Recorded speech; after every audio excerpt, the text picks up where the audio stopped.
the A-18.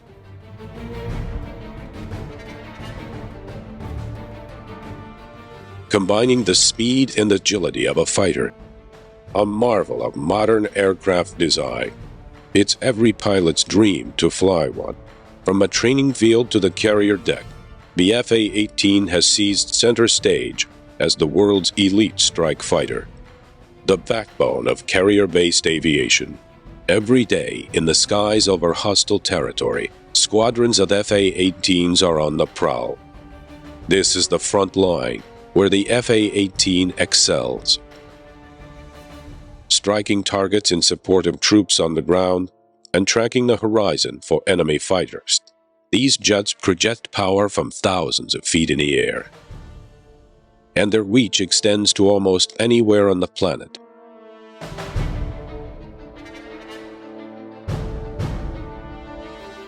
For the F-18, home base is a floating runway churning the waters miles offshore.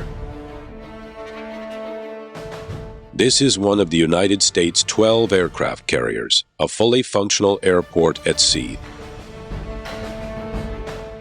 Even after striking targets and risking the threat of enemy fire, these F-18 pilots can't rest until they bring their aircraft safely to a stop on board.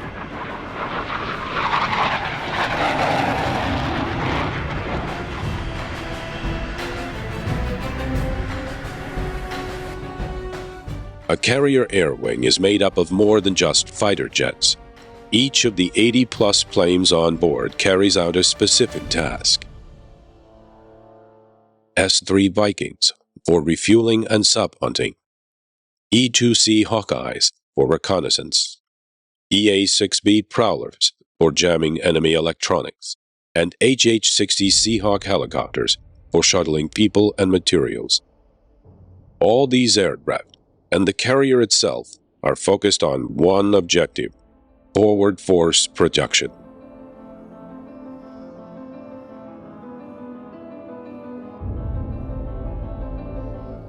The F-18 Hornet is a $38 million high-tech machine. It's the smallest plane on the carrier, just 56 feet long and 15 feet tall with a 40-foot wingspan. Its streamlined design is characterized by a long, narrow fuselage and side-by-side powerful twin engines. At 21,000 pounds, it weighs half as much as many other fighter jets, with an advanced composite airframe of aluminum, titanium, and steel. To fly one of these jets is to join the ranks of just over 1,000 active Navy and Marine Corps Hornet aviators. The journey to become a carrier-qualified F-18 pilot begins thousands of miles away from hostile territory, in the peaceful farmland of Central California. Naval Air Station Lemoore is the Navy's newest and largest master jet air station. The flat terrain and lack of neighbors makes Lemoore a perfect spot. Here, aviators who have passed their basic flight training learn how to fly the F-18. It's a mentally and physically challenging program. The newest class of trainees will undergo 300 hours of classwork and at least 300 hours more in simulators and training aircraft before they can even step into the cockpit of an F-18 jet. Lemoore's Flying Eagles of VFA-122 are among the best in the Navy when it comes to training elite aviators, preparing them for battle. To forge elite pilots out of raw aviators, trainers here push their students harder than most other squadrons. Since the delivery of the first F-18s in 1980, Lemoore has been known as the home of the Hornet. Nearly 365 days a year, from the early morning on, the skies over Lemoore echo with the deafening roar of F-18 jet fighters. The F-18 that these trainees hope to fly is a much more sophisticated machine than earlier Navy jets. During the 1960s and 70s, the Navy was launching two formidable workhorses from its aircraft. The F-4 Phantom was a reliable, fast, powerful fighter designed for air-to-air combat. The A-7 Corsair was a slower armored jet, a lethal night bomber that could deliver a 15,000-pound payload. Combined, the two planes flew hundreds of thousands of combat sorties, military operations all over the world. But by the mid-1970s, the F-4 and A-7 were aging and nearing the end of their useful lives. The Navy needed newer, higher-tech aircraft able to handle the demands of modern warfare. The Navy conceived of the A-18 in order to replace both the F-4 and A-7 in one combined strike fighter design and thereby free valuable space on its aircraft carriers. As a result, the A-18 is the first jet designated both S for fighter and A for attack. The deployment of a multi-role strike fighter had been a long-time goal for the Navy, and the A-18 has fulfilled that goal and more. While past planes like the F-4 could be configured as neither a bomber or a fighter for a single mission, the A-18 can fill both roles simultaneously. The A-18's multi-role capability has made it the mainstay of the carrier air room. And like all Navy planes, it still has to meet the tough requirements of fleet aviation. On the deck of an aircraft carrier, F-18s undergo constant structural stress caused by the violence of landing. Landing an F-18 is the equivalent to bringing a loaded semi-trip from 150 miles per hour to a full stop in less than 3 seconds. The F-18 is also built to sustain a punishing takeoff. Powerful engines, General Electric's F-404s, are each capable of generating 18,000 pounds of thrust, an astounding 1/4 of the thrust of the rocket that sent the Mercury spacecraft into orbit. The F-18's twin engines have built-in redundancy.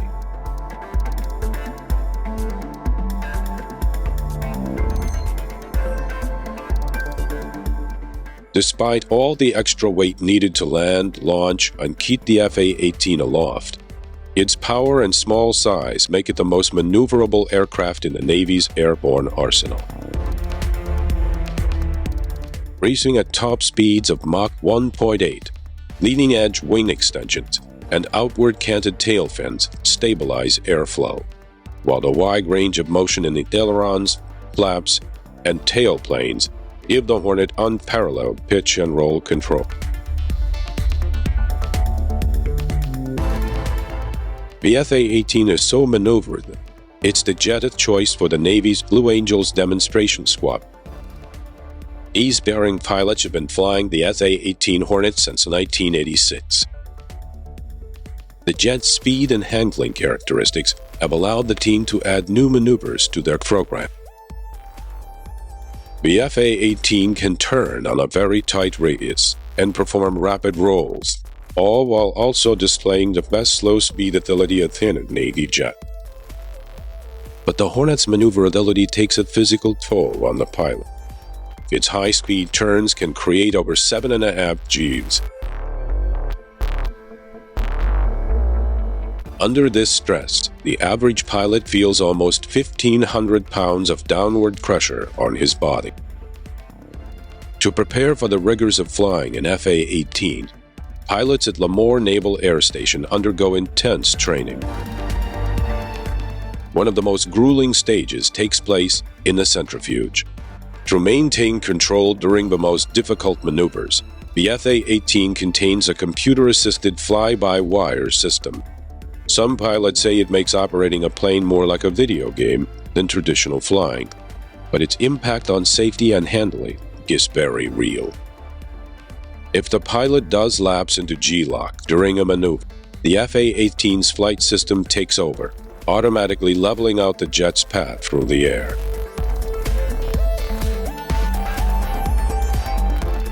This highly advanced flight system is just one of the striking contrasts between the F-A-18 and other carrier-based fighters past and present.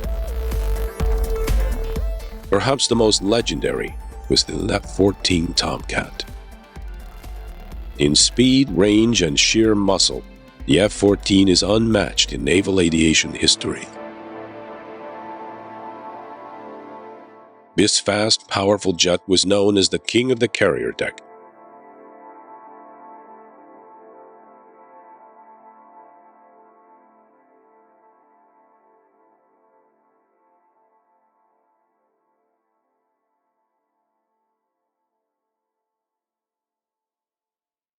Compared to the Tomcat, the smaller, leaner Hornet almost looks fragile.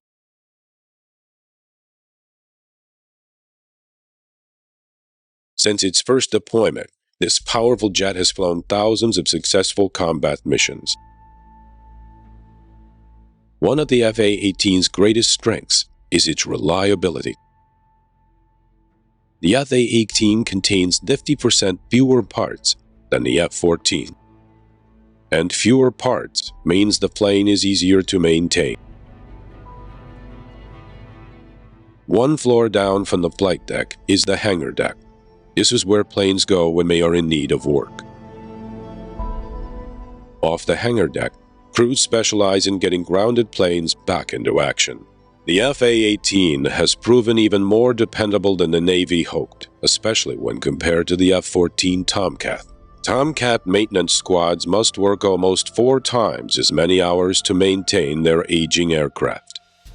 When not undergoing repairs or routine maintenance checks, carrier-based F-A-18s are either in the air or parked, wing to wing, on the flight deck. With as many as 80 planes aboard, and several at a time taking off or landing, the flight deck can become dangerously busy.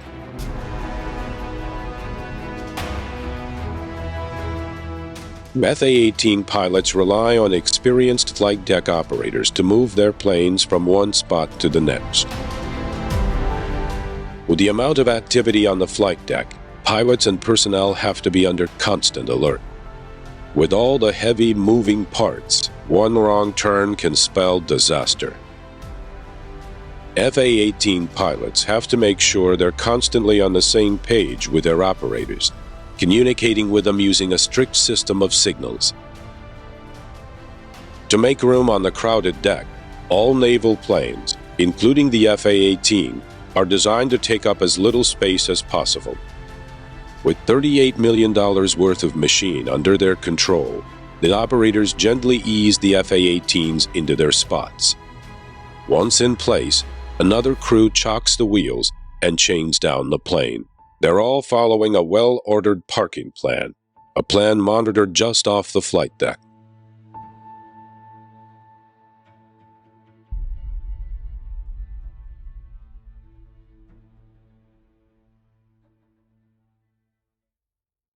The handler keeps track of the plane's position and uses a complicated set of push pins and buttons to update each plane's status.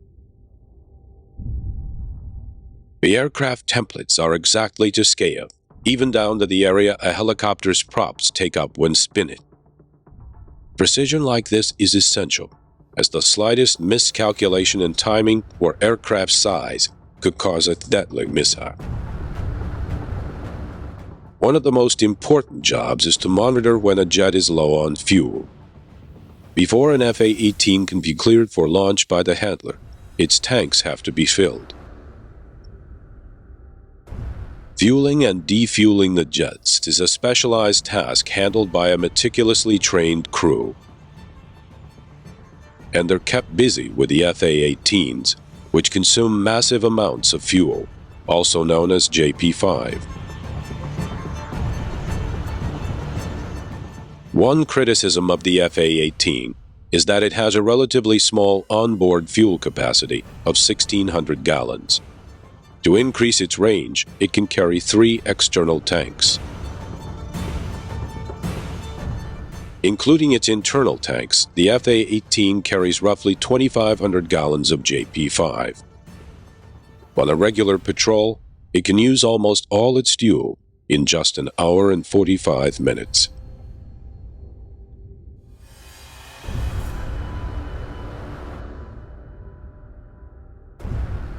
The blast from an F-18's afterburners is so hot, the protective jet blast diffractors on the flight net are made of reinforced concrete, as metal would simply melt.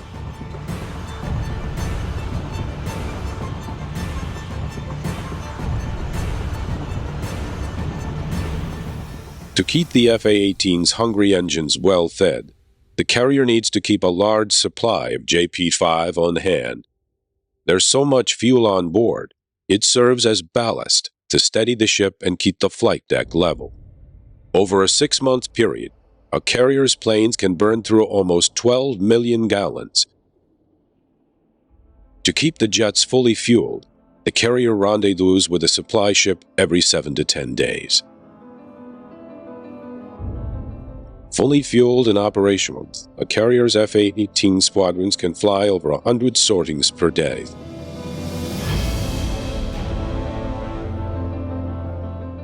On mission, or as pilots say, in country, the first order of business, or F-18s, is to defend against air-to-air targets.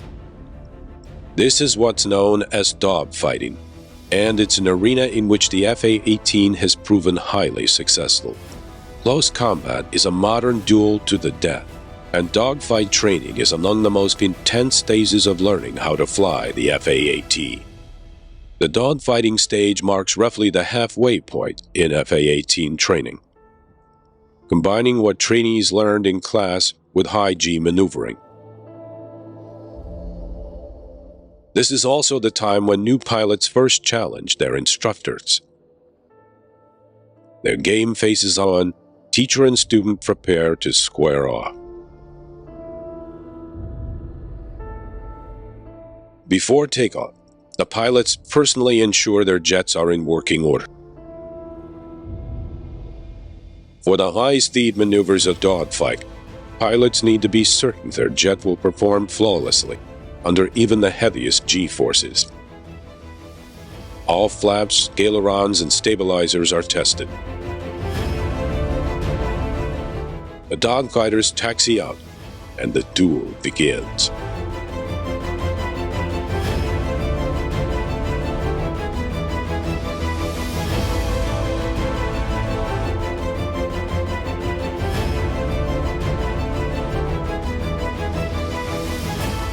When they're on the offensive, pilots need to stay on the tail of their adversary and lock on target. Offensive maneuvering requires severe G-turns and sudden escape modes.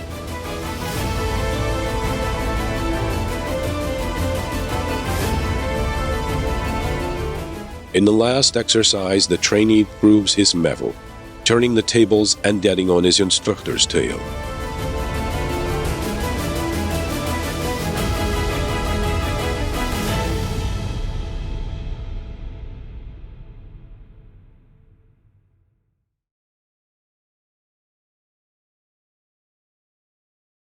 Among the F-18's most lethal air-to-air weapons is the Raytheon AMRAAM, or Advanced Medium-Range Air-to-Air Missile. Pilots fire and sometimes even steer these weapons from the F-18's cockpit. What makes these weapon systems all the more lethal is a cockpit design with a heads-up display that allows the pilot to perform many functions without looking down. And almost every task a pilot needs to perform can be done without having to take his hands off the controls. With the F-18's advanced cockpit design and fly-by-wire control system, the pilot has more flexibility than in any other Navy jet.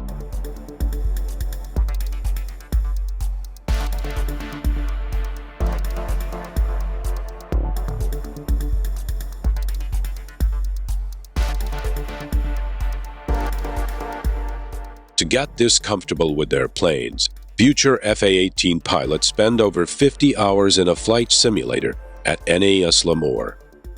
It recreates almost exactly the cockpit and flight characteristics of the F-18.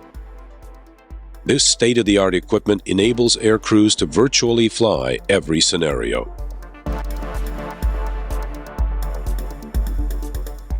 The final test that future Hornet pilots face in the simulator prepares them for one of the most difficult tasks in naval aviation.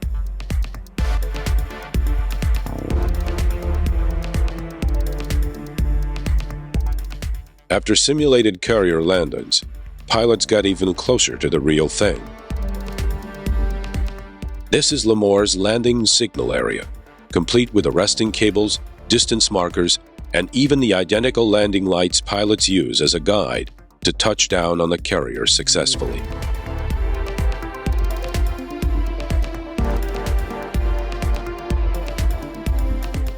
The runway at Lemoire's Reeves Field stretches for 13,500 feet, getting pilots plenty of landing room. On a Nimitz-class carrier, the landing strip is just 500 feet long. To bring an F-18 to a complete stop, the pilot has to grab or trap one of 4 arresting cables.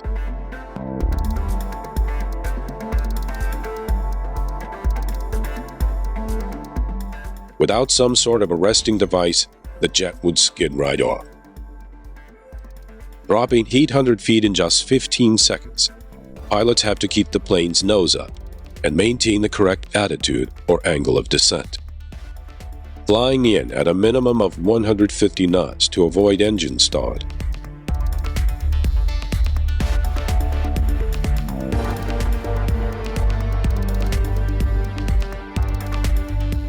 As soon as he touches down, the pilot revs his engine in case he slips the wire. If he misses, he takes off, circling around to try again. During the day, the pilot can at least see the deck. At night, the carrier turns off all but a few lights to avoid becoming an easy target for enemies. Liquid vapor torches cast just small pools of light. The rest of the flight deck remains as dark as possible. From 3 miles away, the carrier looks like a pinprick of light. There's no way to tell which direction it's moving, and the fatigued pilot's eyes can easily play tricks on him. Pilots returning at night have often been aloft on missions as long as 6 hours. Day and night, F-18s and other planes are watched closely in the Air Traffic Control Center, a miniature version of what exists at any major airport.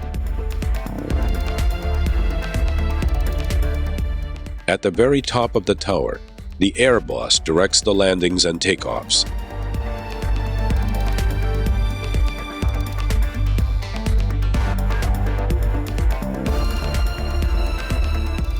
His assistant, the mini-boss, oversees the front, where the 2 most active catapults are. All information about the carrier's F-18s from launch to landing goes through the air boss. It's his job to deal with information, occasionally jotting notes on the wall and windows to keep it straight. He then relays the critical information to wherever it needs to go. The air and mini-boss are both aviators. This way they know every procedure intimately and immediately understand the pilot's status. Even the captain of the carrier is an aviator, highlighting the role of the aircraft carrier as a floating air base. The F-18's central role on the carrier is clear from the top of the tower to deep into its belly. This is one of the ship's 40-plus weapons magazines, where crews prepare the F-18's various weapons loads. This 1,000-pound ordnance is a dumb bomb, just one weapon in the F-18's arsenal. The F-18 can be configured to carry over 24 different bombs and missiles. Once the F-18's bombs are assembled, they ride a series of elevators to the flight deck.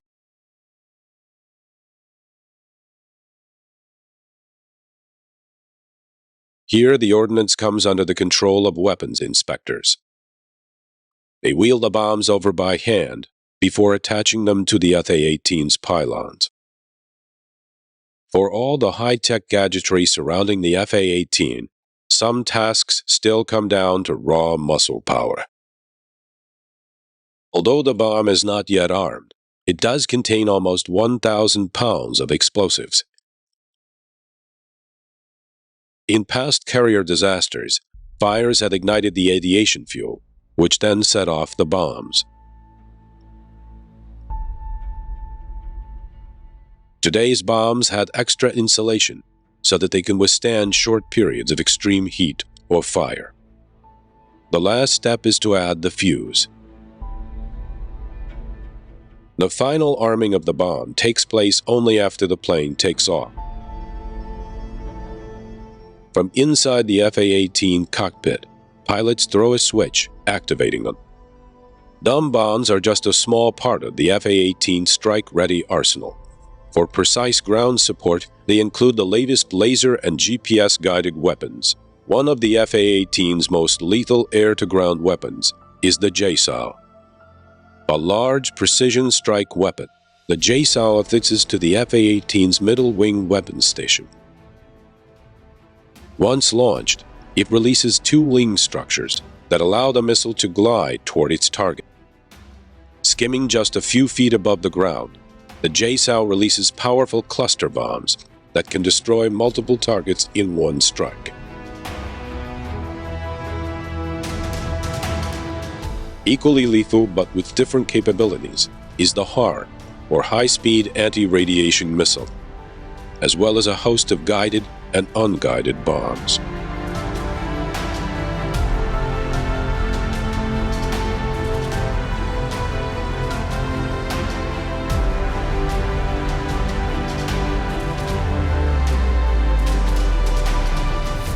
Flying missions over remote testing areas, pilots take full control of the F-18's precision strike capabilities, pinpointing designated targets and releasing fully armed bombs.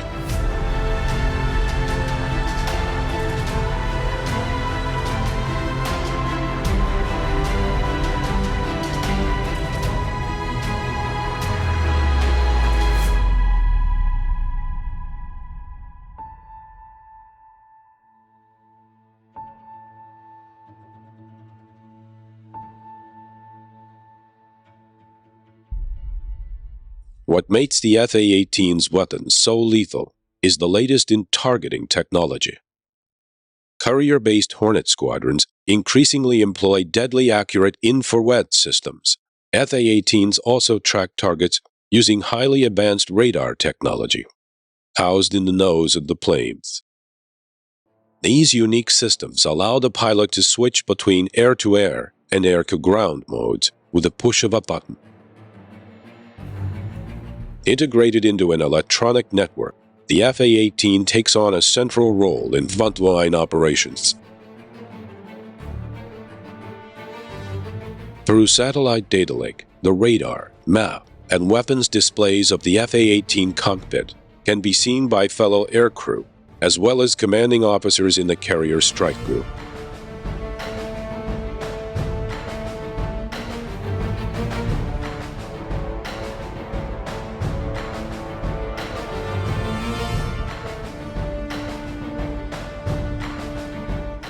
And with each updated model, the F-18 grows more sophisticated. At Lemoore, the latest class has spent 9 months preparing for battle. As they set out for the fleet, the most recent graduates take control of the next generation of F-18.